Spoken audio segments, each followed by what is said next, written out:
এখানে এগুলো না পড়লে কোনো প্রবলেম হবে না? লেখাপড়া না করলে কোনো প্রবলেম নাই তো। কি প্রবলেম? বাংলাদেশে সবাই কি লেখাপড়া করছে? বা লেখাপড়া করে কি তার জীবনে কিছু করতে হবে? কোনো সমস্যা নেই, লেখাপড়া ছাড়া সবকিছু করা যাবে, কোনো ব্যাপার না। লেখাপড়া হচ্ছে মনের সুখের জন্য মানুষ করে, বাধ্য হয়ে করে।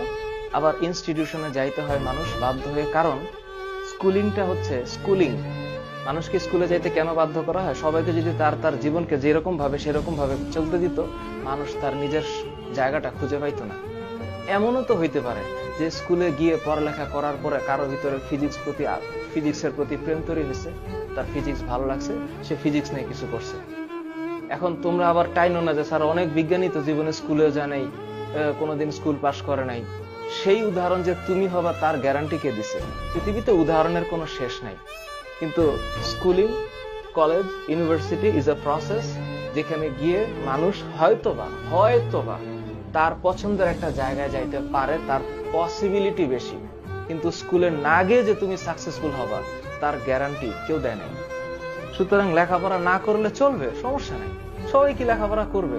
আমি যে পড়াচ্ছি সবাই কি এটাকে খুব ভালোভাবে নিবে না তো। নিতে কেউ বাধ্য না তো। পৃথিবীতে বাধ্যতামূলক কিছু নাই, মানুষের জীবনটাই বাধ্যতামূলক না। চাইলে যে কোনো সময় যে কেউ মারা যেতে পারে, তাই না? এখন বাধ্যতামূলক মানুষ চিন্তা করে যে হ্যাঁ আমি একটা ভালো কিছু করব এবং সে অনুযায়ী চলবো, কারণ সবার কাজের বিচার হিসাব দিতে হবে। একটা আফটার লাইফ তো আছে, সেই সময় হবে সব ইজি স্কুইজি সমান সমান হবে, তার আগে সমান সমান হবে না। যদি এই পৃথিবীতে সব হিসাব সমান সমান হয়ে যেত, তাহলে তো আফটার লাইফ বলে কিছু থাকতো না। আফটার লাইফ একটা আছে, সেখানে হিসাব সমান হবে এবং প্রাপ্য অনুসারে ভাগ করা হবে।